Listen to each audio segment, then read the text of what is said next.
Right, welcome to another episode of Limitless Living. I'm Dr. April Moreno, and I'm here presenting Kaliopi. She's here to share her story going through the autoimmune journey and how she's been able to overcome life's challenges and any advice and tips and messages that she has to share with all of us here. So welcome, Kaliopi. Thank you so much for having me, April. Thank you. So please introduce yourself and tell us about who you are, what you've been doing, anything that you want to share about who you are. Okay. So Kaliopi is my first name. And it's, I guess, I find it difficult to explain what I do. I guess I'm a life coach, mind-body coach, have other experiences in the past, science background, and became a personal trainer, yoga teacher, a whole bunch of hats. And I've combined all of my knowledge and my personal experience into helping other people, particularly women, though not exclusively, navigate life so that they live healthier, better lives, so that they actually savor their lives and not be mired by the weight of whether it's autoimmune disease or even the daily stress of the 21st century living. And so I create content. I create content like online courses and groups and meditations and all sorts of things. I just share my knowledge in trying to help people. Beautiful. Thank you so much.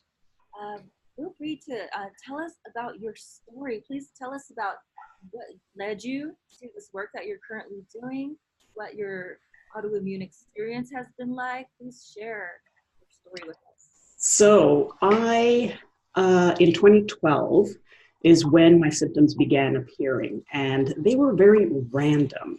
At the time, I was in a very, very stressful job. I was running my father's company, a cleaning company that had 100 employees, and I wore every hat. I was HR, I was accounting, I was legal, absolutely, I took care of everything too much. And it was tremendous stress on me. And I started to have these, random symptoms that I would have thought I'm overworked, right?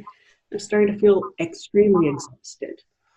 There are days where I start to have migraines. I never had migraines before. I start to have sensitivity to light, where I had to wear sunglasses and squint. And I remember driving thinking, I can't even drive, like, what's going on? I started to have like just an odd fever, just like a low-grade fever for a day. I would go home and next morning I was fine. And of course, the irony was I thought that I was so healthy and fit, that I had such a good immune system, I beat a cold before it even began. Now, what's finally sent me to the doctor, so these kept going on. I thought, I need a vacation. I just need to stop working so much.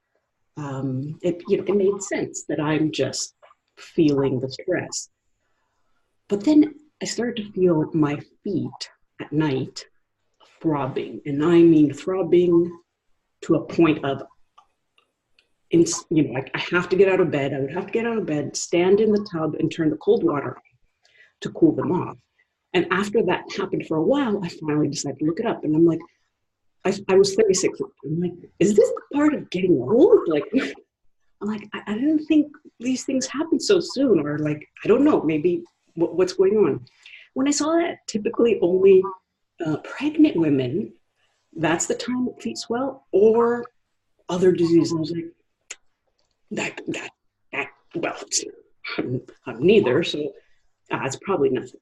Go on, and my hands start to swell to like, feel like saying cartoon proportions, right? And what sent me to the doctor finally was working, and half of my face goes numb one day, like Novocaine numb, where I was like, oh, I could not feel it. It was this part of my face. And of course, what did I do? I thought, well, I have to finish what I'm doing. I was actually submitting the tax information for the employees that I'm like, well, that's got to get done first, and then I can tend to it. So I worked till 7 p.m. and I went and got blood tests.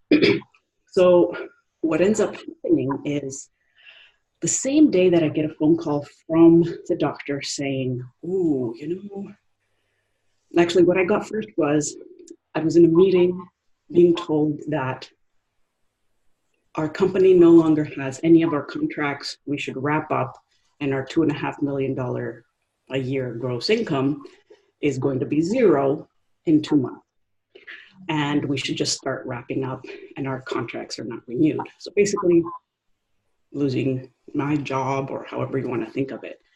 So I had gotten that news and I was just processing it, came home to think about it before I shared it with my father. And I pick up a message that says, Kaliopi, your blood work came back. It doesn't look really good. It looks like you either have MS or some kind of autoimmune disease like lupus or something like that. We need you to come back in and redo the blood work.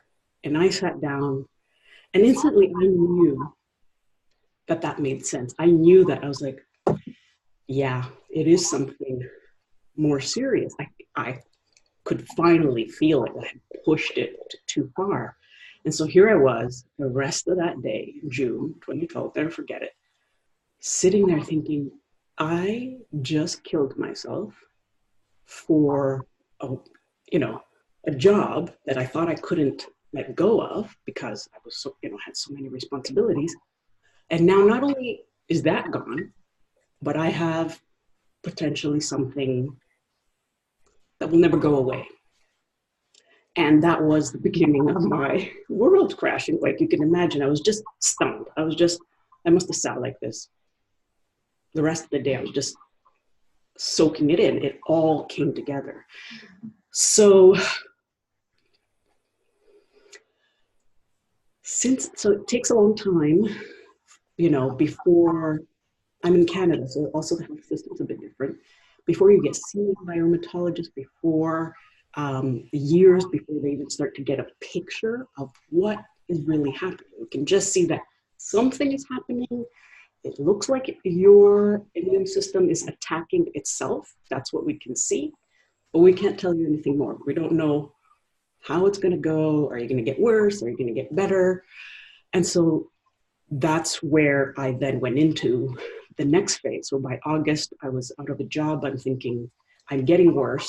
So the unfortunate thing is I have gotten worse over the years. And, that did affect me in so many ways. But, I didn't know, I'm like, what kind of job do I look for now? Am I going to get so bad that my previous jobs were physical. I had been a microbiology researcher. That's my training. I'm in a lab. I'm doing pipettes and tubes. And and then I had a lifestyle change and I became a personal trainer and a yoga, and I was Miss Fitness for 10 years. And I cycle the Rockies for fun, literally, for vacation. I teach yoga. I'm leaving the house and having to go somewhere and move quite a bit, typically. And then I had, the office job, which I was like, the corporate world, I was like, never again. Am I doing something? I don't care if it has that much money. It's not worth my life. So I didn't know what to do. I felt, here are some of the challenges. So I go from being a super active, vibrant, person to basic self-care, basic being a huge challenge, not being able to get out of bed. And remember thinking, like looking at my arm, like, okay, I'm just gonna try to roll it over. I'm just gonna move it. I'm not gonna get out of bed. I'm gonna move my arm and not being able to move it. And coming from a personal training, mindset, like someone who's a personal trainer pushes themselves, like, no, come on, you can do it. And I would doubt myself for a long time. Am I making a big deal of this? Like, shouldn't I be able to? But it was very, very real. So there were the physical limitations. there was the job. Now I don't know financially what's going to happen to me. What am I going to do? I live by myself. I'm not married. Um, my identity, I would say that was one of the biggest challenges. Who am I if I'm not, I switched careers because I identified so much with a healthy lifestyle. Now I can't even shower, forget about exercise. And I was the caregiver. I was always my family's caregiver. My mom passed away from breast cancer, and I had a yoga studio at the time. I stopped working there to look after her, and I have a sister who's mentally ill in a high degree, and I've been very, very much involved with her care. So I could no longer be that person. I'm like, so I don't know who I am anymore. Even my leisure, what I would do in my spare time, I loved salsa dancing and all sorts of, I live in a city. I like to go meet friends all over. Who on earth am I? That was the hardest part to figure out. I felt a sense of massive loss, not only on a physical level, and also looking into the future, I was like, you can scare yourself big time. Sometimes, yeah. Yeah. So it sounds like the journey, this part of your journey was on this question of who am I now, but it was very connected to the what do I do? Yes, exactly. You got it. And that was I think, the underlying message I needed to get. The way I tried to deal with all of my challenges was trial and error. Let's see, okay, as a trainer, one of the things I did best was behavior change. I know how to help people slowly change things to work for them in the long term. I'm like, okay, my circumstances are different. I can figure this out. Da, da, da, da. I kept trying different things, different ways of I'll work from home, or I'll do this, I'll do that. And nothing was working. And it was my body telling me, you need to stop identifying with what you can do for others, for the planet, and just honor you. Like, you have to start, the basis of all of my actions really was from this place of, I need to earn my existence, not just my living, but I need to earn love and family. Like, who would want me around if I'm not helpful? This was an unconscious belief, but I believe, pressuring myself to be everything for everyone and try to be a good person beyond human limits, and pressuring myself again without really knowing, but pushing down my own needs all the time. So pushing down my needs and pushing to be me. No wonder I had an internal implosion, right? Internal inflammation. And I think I needed years of that until I came to a point where I had to sit still for long periods of time, and really layers came down to, okay, the only choice I have is I have to love myself enough, as much as I've cared for all of these other people and all these other things, and nurture me. Am I worth putting in all of my attention into me? So that was a ludicrous thought, right? I call myself a people-pleasing, Wonder Woman. Yeah. And I realized I ended up coming to a place where I'm like, that's it. I don't feel as worthy. In my mind, I did. Like, I know I'm loved, I know, but in my body, I was like, I'm not enough. I have to do. And my body came to a point where I sincerely believe my body has been just a good guide. It's like, look, you're not getting the message. I'm going to have to get louder. I need you. Yeah. And so I completely agree with you that I identified with what I could do and what, yeah, how can I be an asset to the planet? Mhm. Yeah. Wow. I love that. That's the breakthrough right there. Just like the no Mm. longer thinking of yourself as a human doing, but as a human being. Oh my God, absolutely. Yeah. And then getting those insights from within for healing. So listening to the body's messages. I mean, this is kind of the tip of the iceberg for us, right? When we start to exhibit these symptoms and these diagnoses, it's like this is kind of years in the process, years in the making. I'm Mhm. curious, over the years prior to this coming to a head, were you seeing these symptoms here and there in your body that kind of, I mean, I think we all do, right? I'm curious though, more specifically, what types of experiences you had with like physical symptoms before the full blown, what sounds like a relapse situation. I didn't have any symptoms. Um, I literally cycled the Rockies like a 500 kilometers over 6 days as my vacation. I had gone to Zion National Park to do a different active vacation in um, 2011, late 2011. And that was the first time I was able to do it. I remember at the end of the day, I started like, whoa, I don't feel as, so that was my first inkling, 2011. And by, let's say, 6 to 8 months later, I was done. So prior to that, I personally did not have, I don't know, I was living this, super clean eating and, fitness was my lifestyle. But it also just shows you, it's a bit of a tangent, that all the healthy lifestyle elements are not enough. They're necessary. I think they're good to focus on, but you have to look at the mind body part, the Yes. emotional part. How do you emotionally relate to yourself and, work this kind of stuff that we're talking about?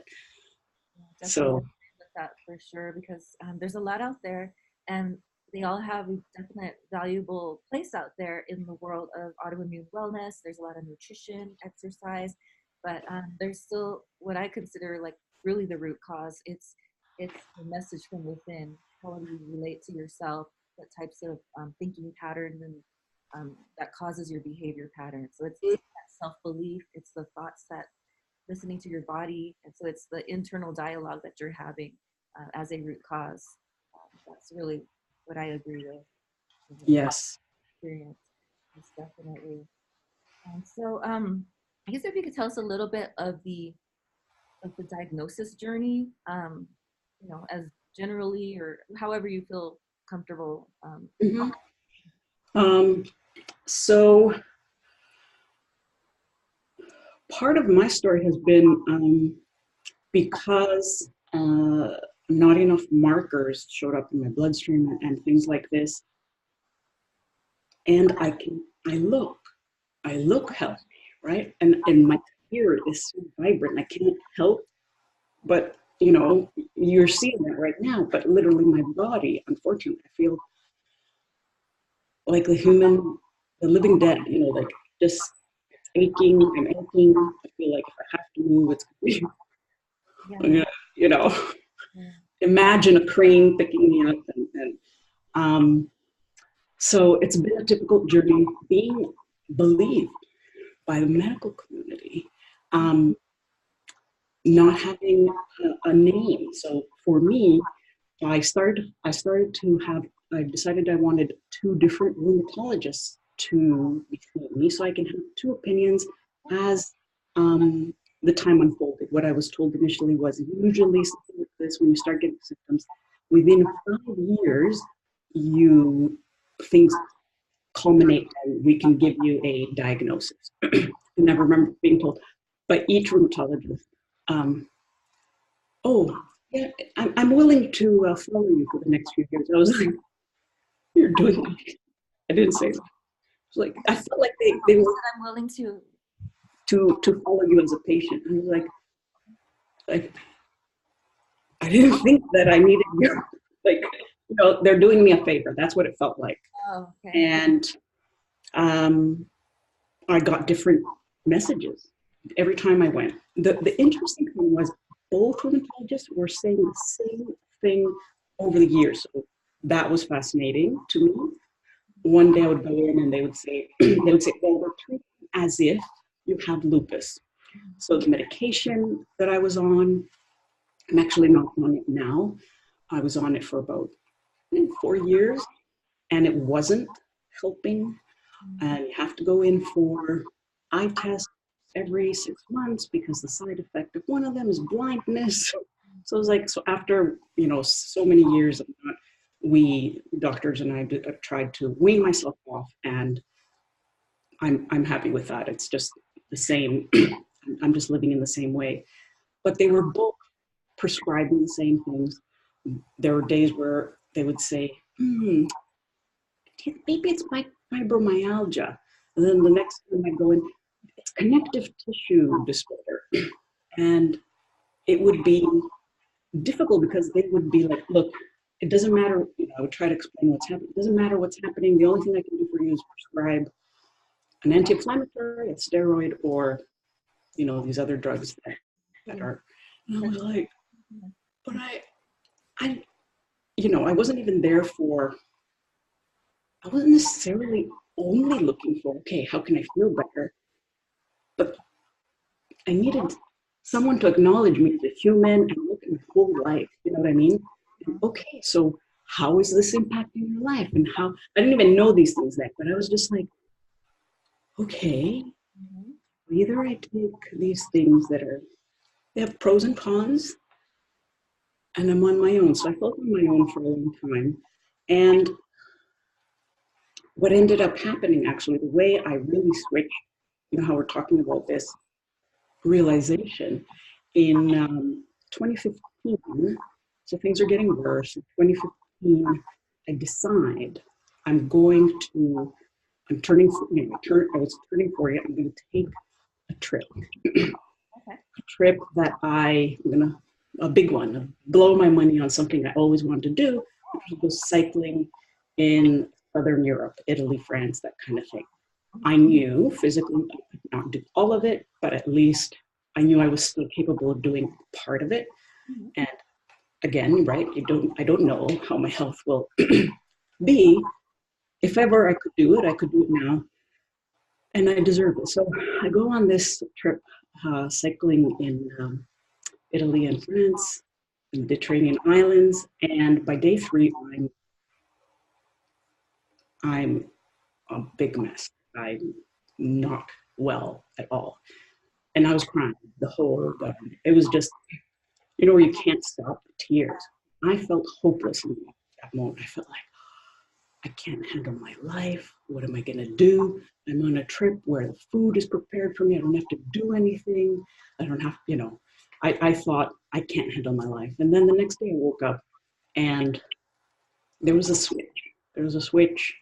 And I looked at where I was. I was like, wait a minute. What do I think I can't handle my life? I am handling it. Look at where I am. I'm still realizing my dream of cycling in the Mediterranean, even though I have lupus, non-lupus, whatever you want to call it. I was pretty penniless. I'm penniless, but I still dare to do it. I'm still realizing all of my dreams, but they're modified. They just don't look the way I thought they would look. And I realized in that moment that I also had lost the way.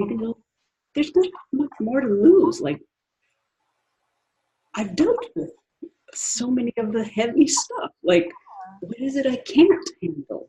And so in that moment, I was like, I'm taking the world by storm. Yes. So, and so I came back from the trip, and in early 2016, I was in a job. I've done so many jobs. I'd become an internal auditor for a nonprofit organization, and the boss created a very toxic environment, and I was dreading going in. But it was my only source of income, And so I couldn't afford to quit. But I realized, look, that was when I was like, I had this idea. I'm like, if I take I quit my job, I take 1 year to just rest and just give to me. Like 40 years I've been giving out everywhere else. What if for 1 year I've earned it? Again, I had that mentality, the earning still. But it allowed me to take 1 full year off, live off of the savings that I had earned from the big money-making job. And I was like, of course I'm going to be able to figure out a way to have shelter over my head and food in my mouth. Those are the two big things. I'm sure I can figure that out in a year. If anyone can, it's me. And so I did that. And that was the most incredible year of my life. That's when I discovered life coaching and mind body coaching, and that you can do this from home. And I was like, and so I ended up enrolling in, a year-long life coaching course, mind body coaching. And I was able to go out into the sunshine when I needed. I was able to sleep as much as I needed to. And being able to work with rhythms of my body and not force it out of bed or to get dressed or to do whatever, go to a workplace, radically transformed my lifestyle. And it was the biggest message. It was like my body saying, now you're getting it.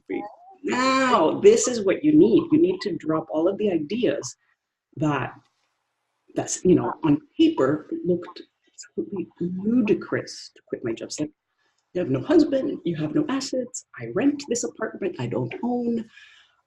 It looks like your health is worsening. I don't know what kind of job I can do that's not, I have many, not have a lot of knowledge, but all of them, I would not be able to do them from home. So on paper, it looked insane. But I knew by that point, I was like, no, man, the power is inside. It's not in the physical element, it's within me. So I veered off your question. No, because this leads us to our next question on what tips would you provide to somebody who is experiencing the difficult challenges of the autoimmune journey at this point? What types of encouragement and advice would you give to them? So first I would say to just honor how you feel, in the sense that if it makes you a bit sad, right? What you're going on, that's valid. You don't want to be allow that to weigh you down all the way where you just stay there. But you also want to say, yeah, what I'm going through is hard. And it's not easy dealing with this and not knowing how this will unfold, because it unfolds absolutely differently for every single person. And so many autoimmune names and diseases, and every human has a different path. But at the same time, I think the most important thing is to realize that your circumstances do not dictate your destiny. That's what I felt for a long time, that I was waiting for the solution to come from outside of me. So, like I said, I was like, oh, if only I had been married and I could lean on something. If only I didn't have to work. If only I had a more supportive community. If only all of these things happened to me. Then I realized, actually, I think I shared this quote on your site, on your Facebook group. I read this quote and it had a powerful effect on me. It said, a bird sitting in a tree is never afraid of the branch breaking, because its trust is not on the branch, but on its own wings. And I was like, oh, I've been looking at the branch. I have felt like I don't have wings because I don't have my health. But a chronic illness is not a death sentence. And it is, you do have, as long as you're breathing, you are a life force, you can do anything you want. If you really even think about it, I could choose, what am I going to do with this? However much energy I have or don't have, I'm a ball of energy. I am just this conglomerate of cells. I can sit on the corner and just beg for money. That's one option. I could create a crowd, what do you call that? A crowdfunding thing. Like, I mean, I started to realize, I was like, if Stephen Hawking can speak when he's trapped in his body, there are innumerable ways of living this world. I just might not know of all the possibilities. I can choose to direct whatever energy I have where I want. And I sincerely believe that. Everybody has their down moments. I'll have my down moments again. But that's the main truth. You are not powerless. You are not powerless, even though it can feel like that when you get the diagnosis. Or not diagnosis, or a right? You're having symptoms and maybe you don't have a title. Some people Yeah. get misdiagnosed. Yeah. I love that your circumstances don't dictate your destiny. It is wonderful. It's a wonderful quote, and it's something that I think we should all kind of absorb. Powerful. Right. Well, thank you so much. Please tell us more about how we can get in contact with you. We want to ask you any questions, learn more about the work that you're doing. Please share. Yes, thank you, April. I have a couple places. My website, KaliopiNikitas.com, and I think this will be something I'll have to spell out for you, or we can attach as a link somewhere, KaliopiNikitas.com. I also have an online school, and I can also attach, I guess, the link. Is that appropriate to say that we could attach? Yeah. And my email is probably, if you want to direct contact with me, it's Kaliopi@KaliopiNikitas.com, because how many Kaliopis do you know? Right. And I encourage anyone to just ask questions. Like, if you're feeling lost, people like April and myself, like, we're here to help. Just even like, we know what it's like. We know what it's like to feel kind of lost or kind of shocked or not sure what to do, where to turn, how to manage. And I think it's so important to just reach out. And now, as we go on, as time's going on, there's more and more information. I was saying to April that I never even knew there was an autoimmune life coach. I was like, oh my God, that's what I wanted, what I needed years ago. Someone to help me navigate the whole thing. And I also have a Facebook group that I think I have a personal page and a business page, but I have a specific group called From Overwhelm to Awe, because it's for Wonder Women. And I think this is a generalization, it's just my opinion, but I think a certain type of personality tends to get autoimmune disease, and it is the people-pleasing Wonder Woman, right? The highly responsible, super caring, ultra reliable, ultra capable woman that does everything. She's funny, she's tactful, she comes through for everyone. She's the one that's like, oh, just give it to Kaliopi. She'll get it done. And, right? Yeah. No one else. You get the tough report to do, because I know you're going to do a good job of, and we do. But the problem is, this group of Wonder Women struggles to make themselves a priority at the same level as we do others, and so we find ourselves in a perpetual overwhelm. And because I was that person, and I've come out, I have the group, because I think we need to band together. So if you feel, you can visit it and see if it's for you and not join or not. But I do think it's important to band together and talk about these things, because sometimes we don't even, it took me years to see that if I can show them to someone as they're going through it, and they don't have to crash and burn, sort of like I did, that would be the greatest gift for me. Thank you. So From Overwhelm to Awe is your... From Overwhelm to Awe, yeah. And that's where I incorporate all my life coaching, mind-body coaching, my science, my all sorts of wonderful jazz, and live a life of awe, right? It's just, You really can. You can see. My philosophy is there will always be hardship in life. I don't care what or who you are. If you're watching me right now and you've made it this far, you know life is hard. So we can't get rid of it, but we can seek out the good stuff. And if you look for it, there's so much. There's so much beauty and amazing people like April and myself. But truly, truly, um, immense beauty, inordinate number of things that are going well. And that there's so much more power that you have. I'm always about seeking inspiration, seeking some humor, necessary, levity, and seeking awe, and making that as much of a focus. And then this part is like, oh yeah, that tends to fall away. So there you go. Thank you so much, April. Thank you so much, Kaliopi. Okay, so we'll be in touch. Yes, we will. Feel free to contact Kaliopi if you have any questions, want to join her group. And thank you again. Thank you.